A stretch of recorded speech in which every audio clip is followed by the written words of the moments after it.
Let me first just welcome everybody to our this is now number three, Chuck and Rich, Two for Tuesdays, because we had no better title for it, webinar. And we're still taking votes for that, by the way, so you'll get a free Easter egg if you give us a provocative name that will be really good for our group. Anyway, we have some great guests on store today, some great panelists who want to share as much about what God's doing, and let's get started off with some prayer if we could. So let's pray. Father, we just thank you for this time that we can come together as your children and recognizing all that's going on in the world, the toiling and the tribulation and the heartache and tragedies. And we just ask, Lord, that you are the great restorer. So we're asking for your restoration and our obedience and faith to continue to restore it even better than what things were before. So you're a God who does that. So we just pray and give you all the glory and have our mind now fixated on what you want us to hear and what some of us may want to share regarding everything that's going on right now with the virus and faith. So we give you all the praise and glory in Jesus' name. Amen. Amen. And without any further ado, here's Rich Thornton in the chief panelist today. Thanks, Chuck. Hey, just a couple of things for those of you who haven't been involved in these before, or just a reminder. By the way, hi Tammy and hi Willie, others that have joined us. So at the bottom of your screen, you'll see if you scroll down to that or whatever, or bring your mouse down to that or whatever you're using, there's a chat button. If you click on chat, it shows up on the right side of your screen, and you can write comments there, or just basically chat among yourselves, like passing notes to one another while the panelists or the people are speaking. If you have a particular question, there's a Q&A. I guess it's Q&A. You could also put an answer in. Put an answer in and see if we can guess the question. That would be a different thing to do. But that would be Jeopardy. Jeopardy or Johnny Carson, right? Yeah, there we go. And the answer is okay. But so you can put, if you have a question, put it in there that comes to your mind, and then we'll get to those along the way. But right now we want to start in with our panelists, and we've got April, and we got Tracey, and we have Victor, and they all have very different experiences in life and in their families and in their communities, but connecting it all together with Jesus. We're going to start in talking about asking them. I'm going to start with you, April, give you a heads up on that. But we're going to start in asking you, just share something, give people, let's assume people don't know you, tell people, what church you're part of, what ministries you're in part of, and then begin to just say something about the community, your church, and how the church, including you and the people, the individuals even of the church, of course, are trying to reach community at this time in history. Okay. Well, my name's April Ocasio, and I'm the pastor at Uplift Community Church. And my husband and I also run a ministry that's called Isaiah 61 Ministries, which typically serves the homeless and those less fortunate throughout Dauphin County, particularly the homeless community in Harrisburg, Pennsylvania, and then also those in need in the Upper Dauphin area. So when all of this happened, it kind of changed the way the ministry is running and the things that the church is doing, obviously. Typically, we would have been going down to Harrisburg on Tuesday and Wednesday nights to serve the homeless population. But with the large numbers that we serve there, we really felt like it wasn't a good idea for us to be serving such a large number in a different area and then coming here and serving people here and the possibility of spreading things. So the ministry's kind of changed a little bit as to how Isaiah 61 serves. And Uplift was able to connect with what Isaiah 61 is doing. And they're really, some of the ladies in the church have really taken a hold of a food distribution that we're having here. So instead of our soup kitchen having people come in and eat, we've been providing food and groceries for people in the community. As of right now, it's just for kids, families in our community that receive free and reduced lunches, and then also the elderly. So we have a drive-through food distribution for that. As far as other people in the church, we've had people who have been sewing masks for nurses, sewing masks for people in our community and in our church that are volunteering. For some of the elderly folks in the community, they've been making them now that we're asked to wear them out.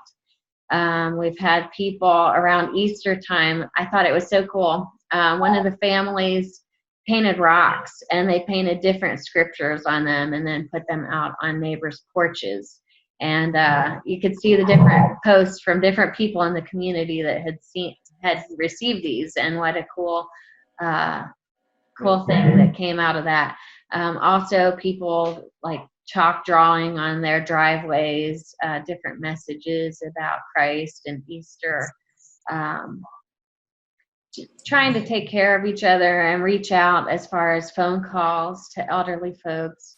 The kids and I were able to, on Palm Sunday, deliver palms to everyone's house in the church. And I think that was really neat. A lot of people were blessed, even though it's something physical that maybe isn't necessary to have. It still had a lot of meaning to them, and they were really grateful for that. So just trying to stay connected with people within the church still, and really trying to be a blessing to people in the community. One of the things I know Colleen had shared, probably close to the beginning of this, was blesseveryhome.com. And I've been using that, and a few other ladies in the church have been using it. And each morning it sends you a list of 5 different neighbors' names and addresses. And so each morning, been really getting up and being intentional about praying for my neighbors. And so I've been doing that since the very beginning of the stay-at-home order now. And now I just really feel like, okay, I've been praying for them, but how do I reach out? So I've started sending cards to the people that I'm praying for. And they might be like, oh, this weird lady in the community is sending me a card saying she's praying for me. But I'm hoping that it's something that's encouraging, and that they can remember and just show them that God does love them. And it's not about whether they attend the church or not, that we still care about them and their salvation as well. Great. Good. That's good. Tracey, tell us a little about yourself and what's going on there in the community. Well, April, let me quick ask you, do you mind being identified as that weird person in the neighborhood? Doesn't bother me at all. A lot of people already think I'm strange. I don't either. Well, I'm Tracey Utermahlen. I pastor West Poplar Street Church of God, which is in the west end of York City. We have been experiencing transitions from the beginning of, well, like any other church, we're always in transition of some kind. Right now, I think the best thing I can describe is that my church, the church family within and without outside those walls, are staying connected, and we're sending, like April said, we're sending notes to one another. We make daily phone calls to one another. I have I started a morning devotion on that free conferencecall.com. And so every morning at 8 o'clock, anybody can dial in and listen in, and we have conversations with each other, updates. How are you today? Well, we're hanging in there, and so we're staying connected in that way. We also use it for Monday, Wednesday, and Friday evenings for especially those who are still working or can't get up at 8 o'clock in the morning. And then this past Sunday, I really struggled with technology here in my home. I know how to get online. I know how to Zoom. I know how to do all that, but I don't know how to set up live streaming. And it concerned me that there's so much live streaming going on Sunday mornings that it slows down Facebook and stuff. So I thought, well, I'm just going to keep using this open line and our conference call line. So Sunday morning we had sunrise service, and really it was just more of a devotional time. One of my song leader, she sang some regular hymns that people could sing along on their end. And then we had a message, and then we closed with song, and then we were done. And we did that at 8 o'clock and at 10:45, when we normally have worship service at 10:45. How are we connecting with the community is, first off, it was important for my group to connect with each other. They're in different parts of the city and outside the city. And so they felt it necessary to kind of, just stay together in some fashion. So like I said, every day we're calling each other. We come together on the conference call in the morning. It's nice just to hear the voices and know that you can tell through voices that they're doing okay. We know that family members are taking care of our elderly ones. And so we're reaching that in that way. As far as community reach, we're not finding too much going on that way because our community, like I said, is always in transition. But we are finding people. Good example is that somebody prior to this whole event didn't have the money to pay their cable bill, so they don't have cable. They don't have internet.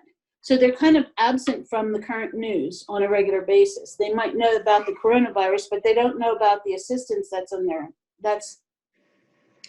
its way. And so I had someone call and say, I need $1,600.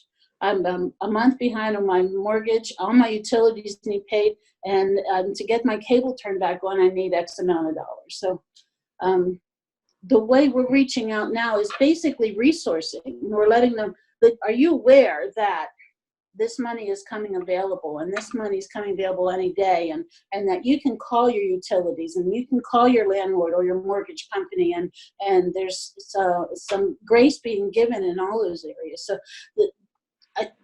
it's important to stay connected with those people in that level. It's just to be a source of resourcing, and if it boils down to it, and they need a bag of groceries, we're gonna make sure we get a bag of groceries out to them one way or another.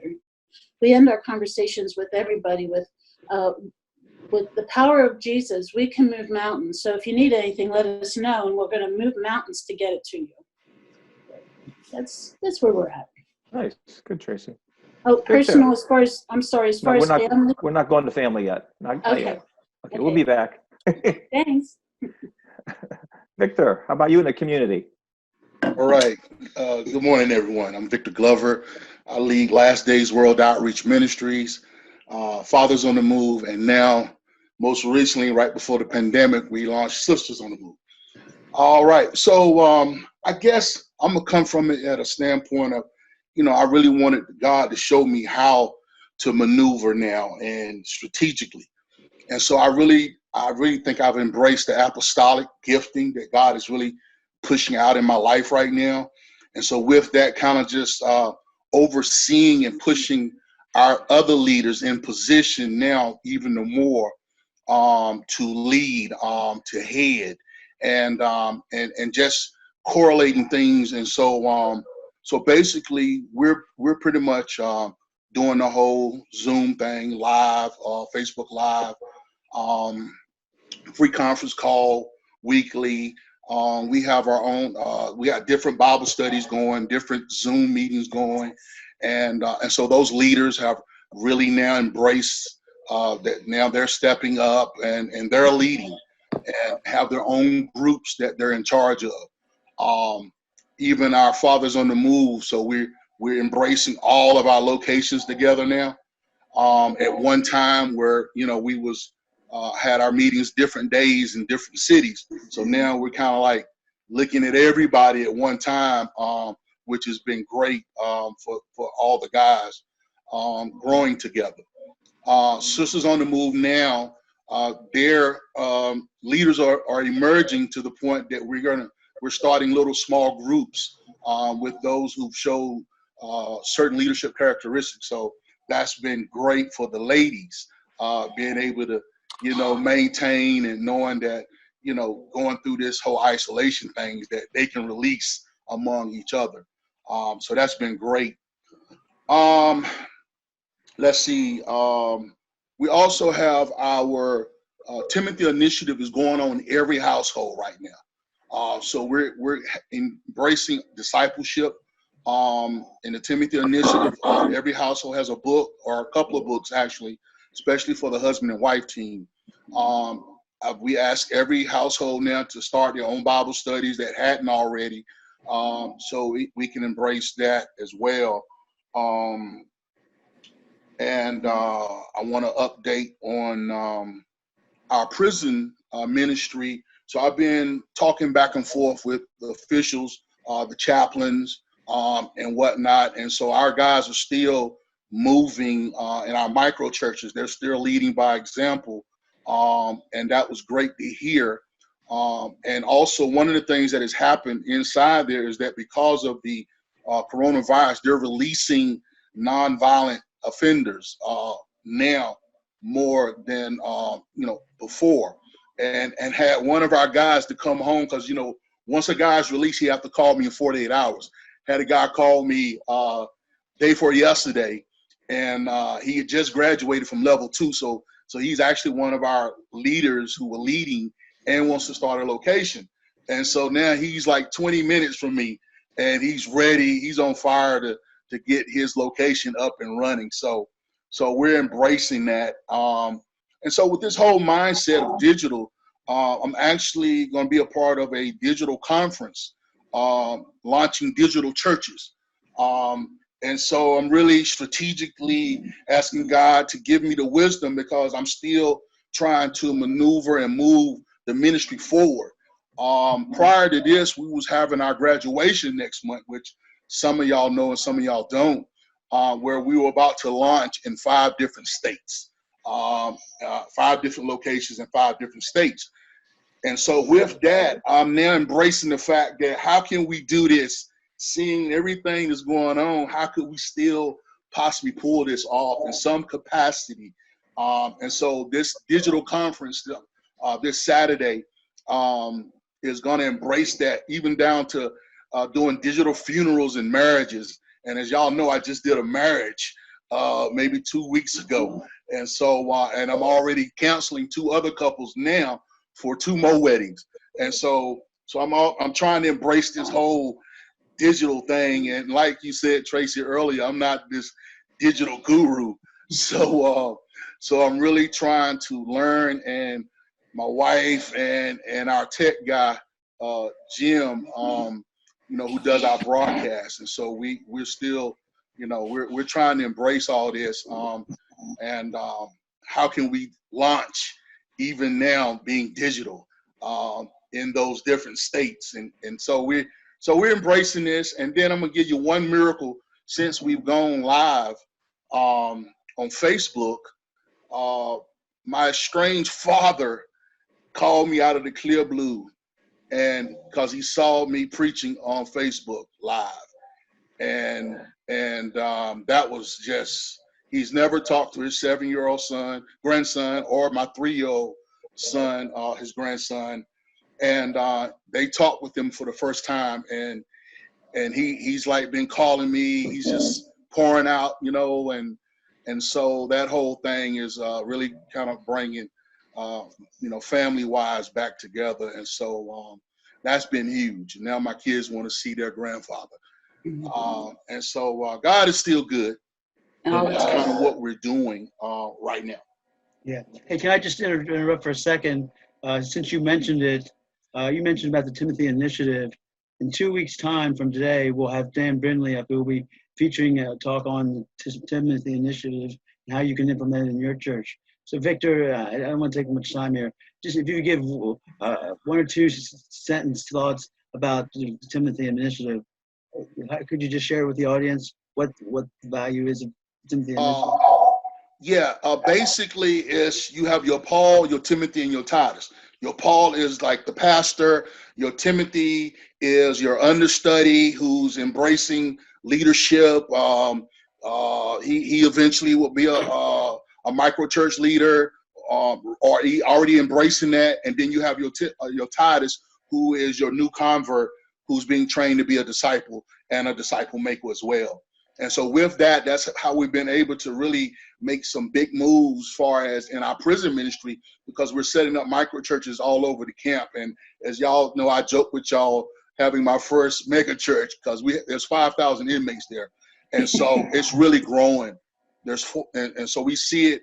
Our goal was to be on all 4 sides. It's about 1,500 on each side. And now we're already in 2, going into 3 sides. And we have guys who have graduated who are already on the other sides. And so we're literally trying to infiltrate the prison camp. Yeah, and any church can do it. Doesn't matter any size. Any church can do it. And we had the training through Dan Brindley and some other guys who are helping us to expand our local church's missional thumbprint. So thanks. Yeah, and one last thing, we're also engaging with Weinbrenner Seminary. President of Weinbrenner, Britt Sleesman, came down and shadowed me for a whole day, and so now we're currently negotiating how can we, bring Weinbrenner into the prison. And if some of y'all may not know that maybe about 6 months ago, Weinbrenner is in a Marion Correctional, which is in Ohio, and they licensed 5 pastors that were inmates on the West Region, and so that's huge. And so now we're embracing that, and me and Brett and Dr. Coates, we're working, engaging what we're going to do for our degrees, continuing ed, and training. Right now, actually, as we speak, we're trying to implement something. Hey, Victor, and I see that Brent Sleesman is actually online now. Well, that's awesome. So shout out to Brent here. Hey, Brett. Yeah, we're excited about that, man. That's great. Tracey, back to you. You were ready to start in on the family part of it. Let's jump to you on that one. So we got our ministries and community and stuff, but being at home, and why don't you describe? Oh, Brent says that we're excited too. That's great. Thanks, Brent. Tracey, so again, how with everybody on this one again, just like before you talked about what church you're at and stuff, talk about your family, just, who all's in your house and what's going on there. Because the thing is, no matter what, there's somebody out there that's going through some things, maybe like you, maybe not, but different things. So we're going to talk about how's all this staying in and affecting us with our families. Well, okay. I'm trying to figure out where to start. My home, we have 4 generations, and I posted pictures yesterday on our reminder for this event. I adopted my daughter when she was 2 days old, and next week she'll be turning 34. She only looks like a teenager, but still, she'll be 34. And her children are twins, Christopher and Kaylee. They'll be 14 in June, and I can't believe that. I have my husband, Gregory. He's 56. And then my mother, she's our most recent, she came to live with us about 10 months ago. She's 82, and she has Alzheimer's. So I'm caring. My husband, I appreciate everybody who has prayed for my husband in the past, but as you know, he has complications from diabetic problems, and so he's in and out of the hospital quite often. And so I'm actually caring for both my husband and my mother. My husband's pretty well, he's pretty well self-sufficient. There's just moments when he has some problems, but my mother's disease has been progressing quite a bit. So when I think about ministry with my mom, she's been waking up with us in the morning, and she listens to the devotion that I give over the phone, and she prays with us, and that's probably her more clear moments in the day, is the first thing in the morning. So every time we hang up, she goes, "I just love that you do that," or and then she prays along, and from that point on, she deteriorates through the day. So there's she becomes a different, I call her the alter ego. She's my real mom in the morning, and then she's the alter ego later. And then we deal with all the things that happen with that, mostly wanting to go home to Mount Joy. But so my ministry right now is it's been focused in different areas all through as far as family. Julie was definitely a gift from God when I received her when she was 2 days old. And so I poured a lot of ministry into her. Then when the grandchildren came along, they were born 12 weeks too early. So there was a lot of prayers, a lot of love that was going into that, into them. And now they're 14 years old. They've all lived with me. They've always lived with me. Nobody's, except for my mother. She just recently came to live with us within the past year. But I find it very gratifying to have children, grandchildren, and their great-grandmother living all together and ministering to each one of them in different capacities. You know what it's like to minister to a teenage daughter and a teenage son or grandchildren or whatever the case is. I would recommend, though, anybody who knows of someone who's caring for Alzheimer's patient in their home during and through this, that you reach out to them. I have a ton of support, people calling, asking if I'm okay, because they know my mother's okay. And sometimes I have to vent, and other times I just appreciate their continued prayers. Another thing I would suggest, if you know somebody who has Alzheimer's or dementia problems and someone's caring for them, to send the patient some notes, just thinking of your notes, or make phone calls and talk to them. Because during the time that they're on the phone, the caregiver might have an opportunity to go do something that they've been wanting to do and can't leave their side. I just pour your heart out to not only the patient, but the caregiver as well. That's where that would be of some benefit. Got any stories, Tracey, about this last month at home? The stories. Just being home together, as opposed to people coming and going? Well, my daughter still works, and she works in her own office. She works for Martin Foot and Ankle. She's a biller. And my husband is he basically likes going to the store and getting out of the house for a little bit. So he does the going to the store thing. I think if I shared something, might not be a story. It's more of an aha moment. Okay. Aha moment. Sure. It's in life, we're not used to being around each other this much. Right.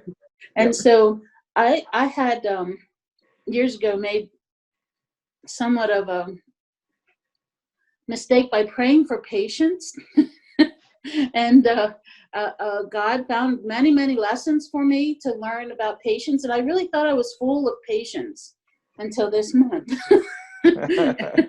and I have stopped praying for patience, but there are there's a new level of love and care that you give one another under these circumstances, and can really explore even going beyond more than what we're used to. So I really feel like it, even though we feel as though we're as strong a Christian as we are, maybe not as what we can get, but as we are, as God pours more love into us, we need to allow it to flow, not just to those that we're reaching out to outside the four walls, but also into our own families.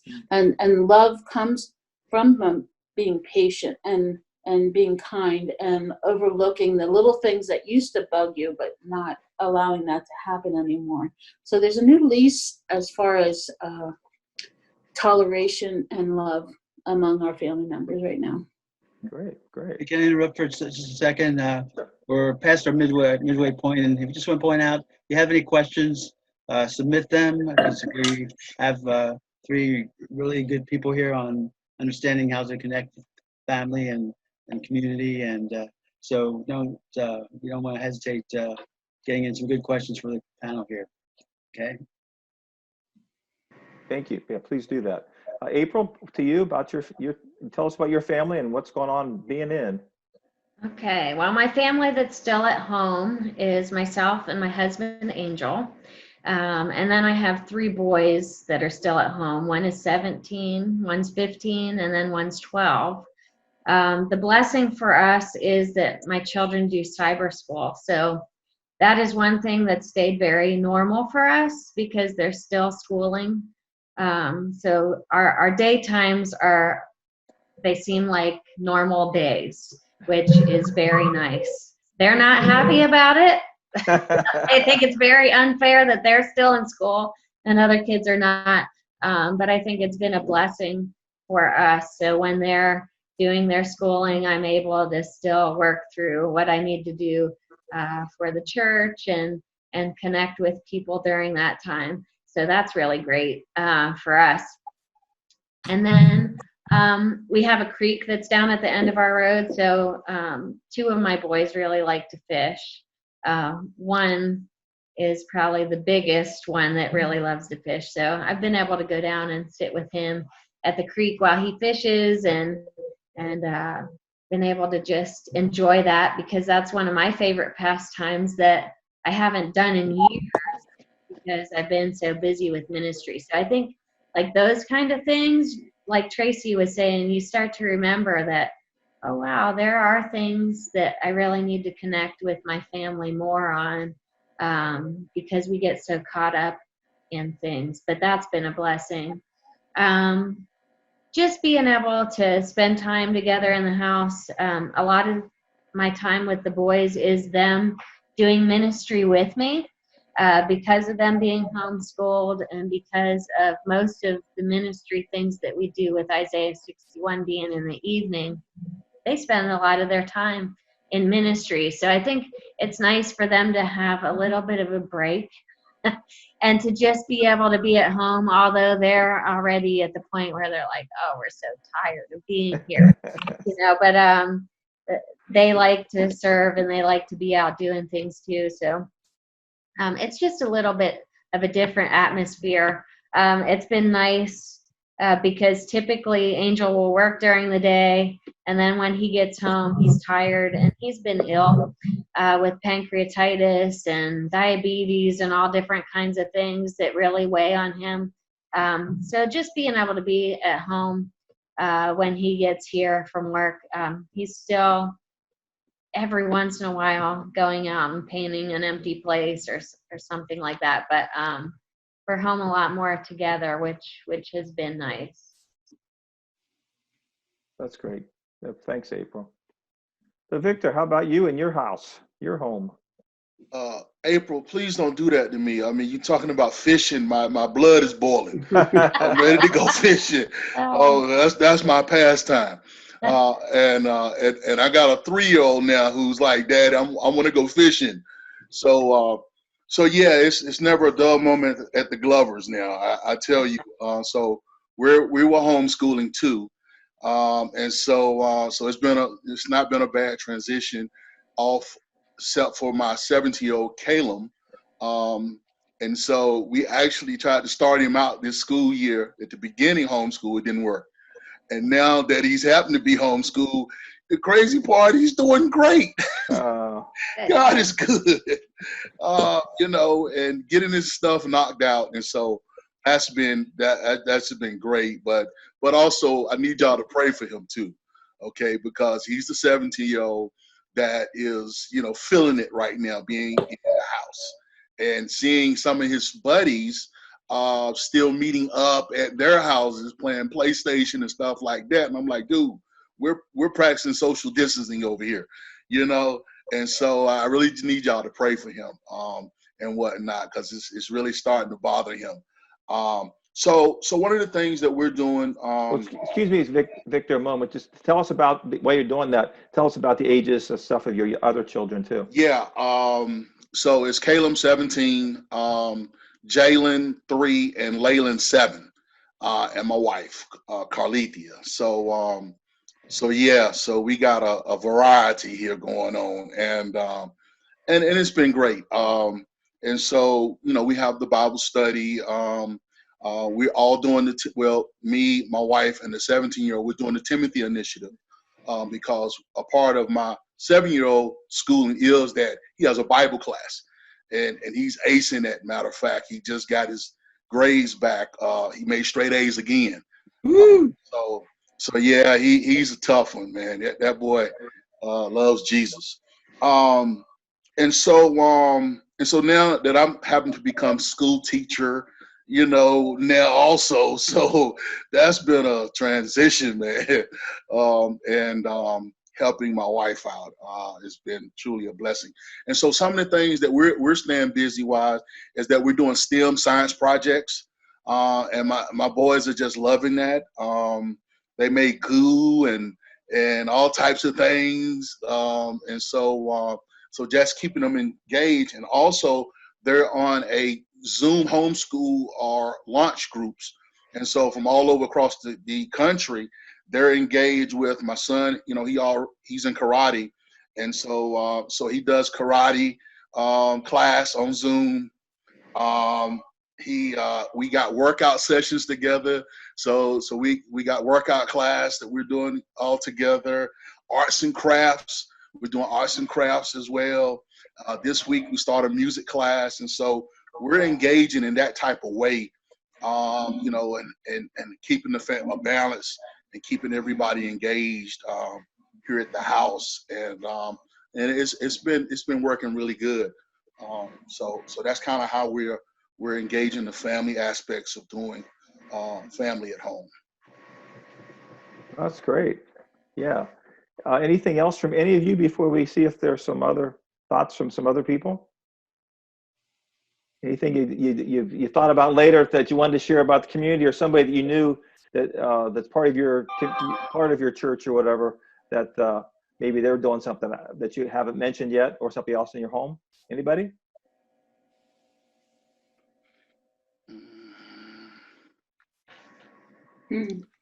Okay. I saw that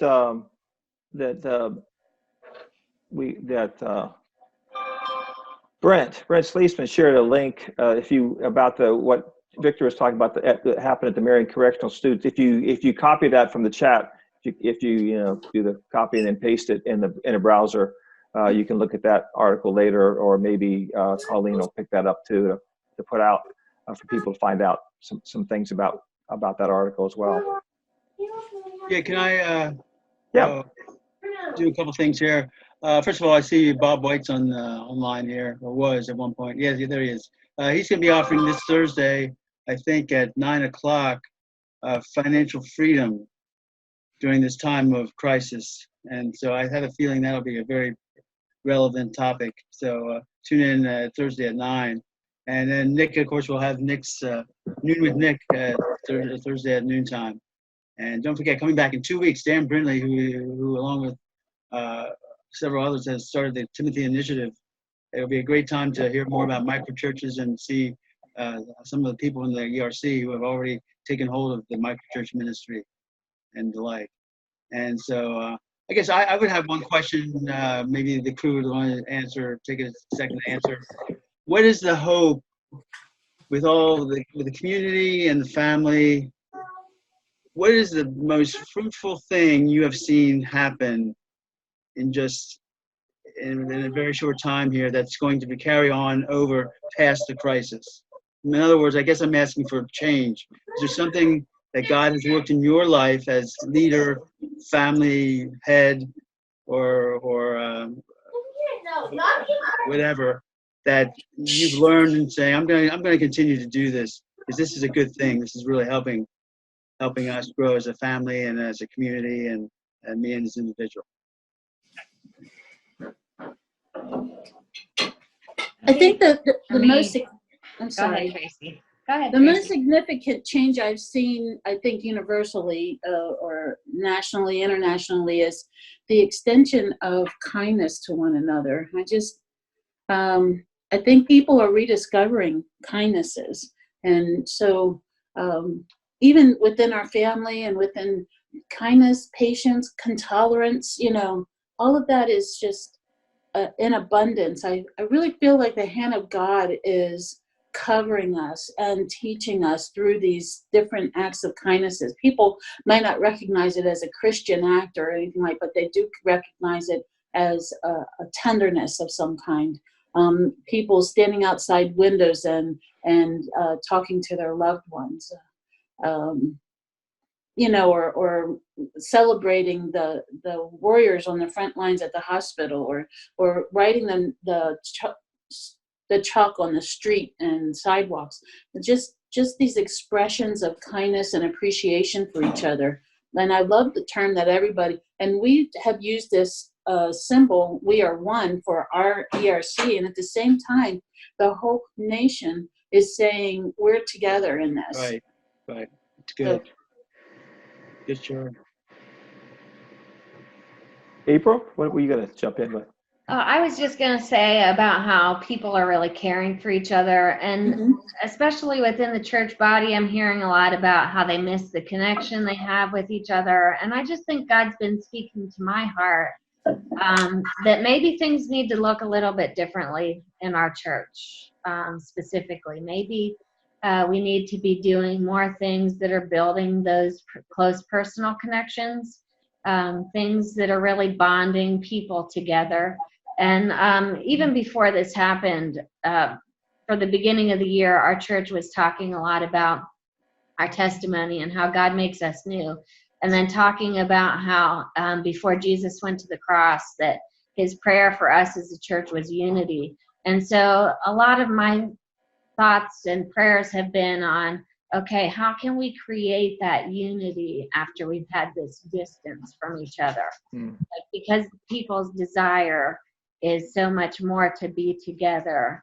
How does that look different for us as the church when we go out? And then how do we draw other people that are not already a part of the church into that so that they can feel that same togetherness with us? That's where my heart's been through this. Yeah, for me, I think the great collaboration. I mean, I just see that happening on a magnitude, you know, and it's really, you know, see churches coming together. Even ERC, you know, how all the pastors, we got our meetings with Nick and how the pastors are staying together. And I think it's brought us together even closer.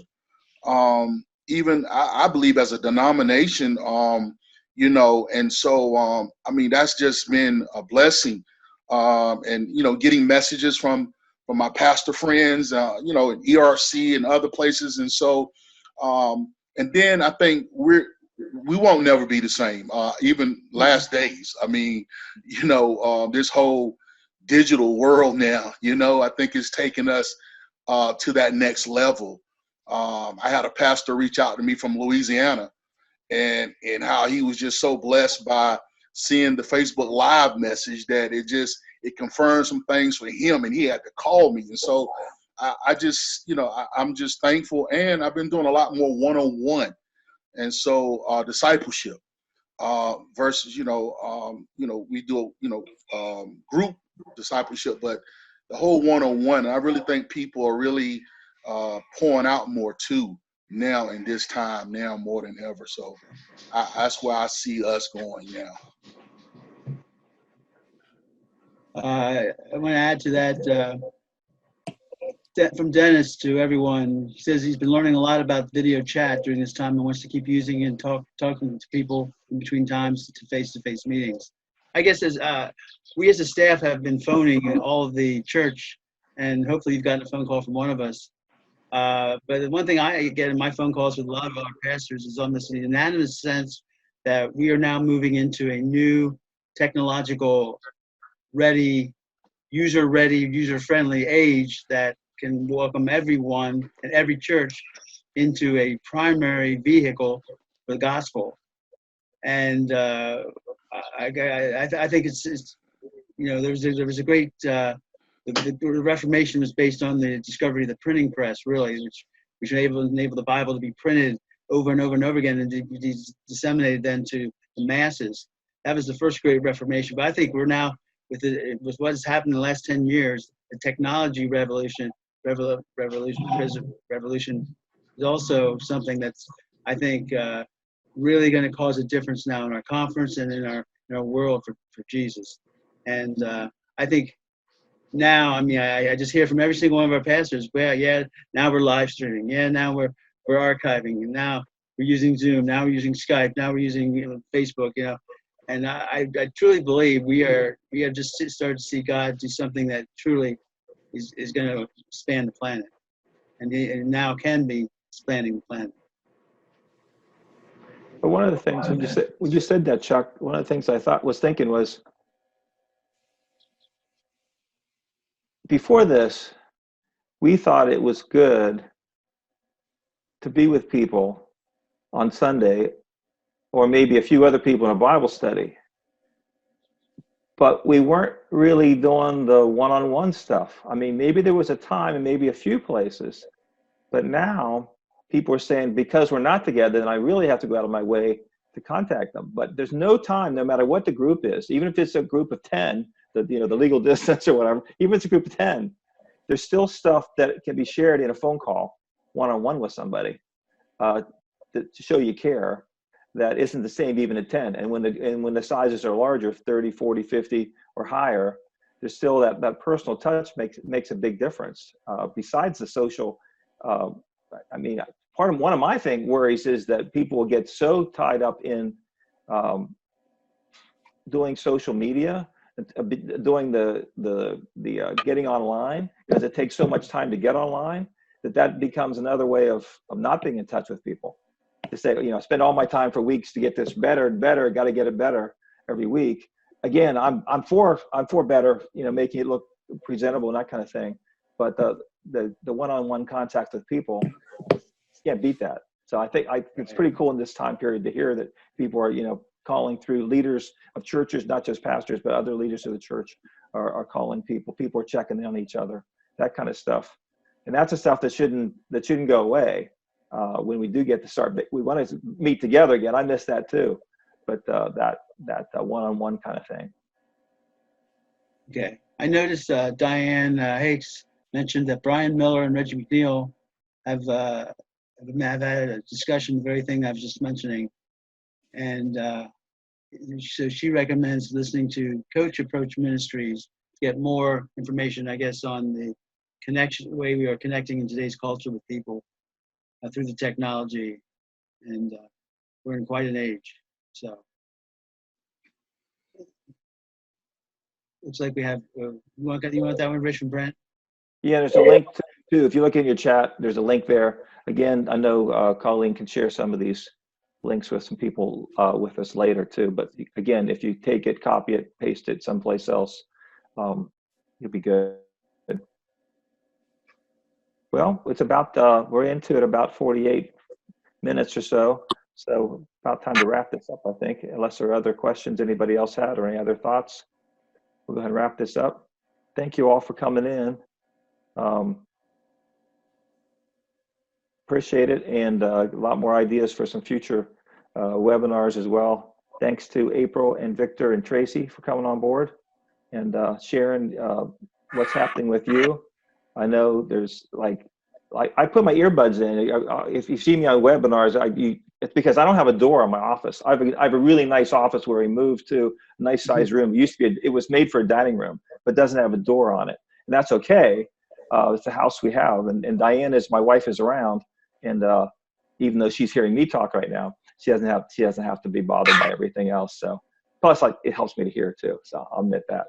But anyway, whatever you have to do to hear what's going on, that's a good thing. So thank you for being out there in your homes. Those of you who are attending this today, thanks again to the panelists. And see you next Tuesday at 10. See you next Tuesday at 10. Take care now.